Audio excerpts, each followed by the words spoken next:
Hello, what's up mga kaaraw-araw sipag lang. So, kaninang umaga, pagka-uwi galing sa trabaho, wala tayong masyadong naging ganap.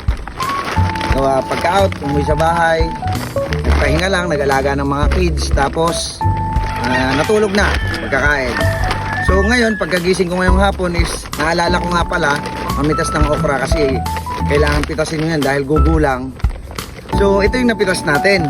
Medyo may kabigatan din siya, tingin ko nasa 1 kilo din ito mahigit. Pero ito, unahin muna natin si Ate Jen and Lim. Oh, wow! Matagal na siya nagsasabi, kahit nung nagtatanim pa lang ako, lagi niya sinasabi, supplyan siya ng okra.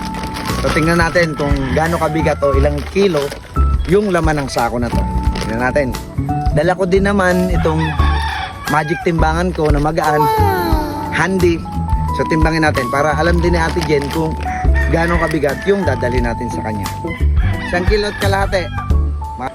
So Ate Jen, hopefully mag-enjoy ka dito sa okra na to.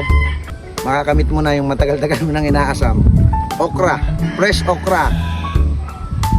Ni kaaraw-araw sipag lang. Thank you guys!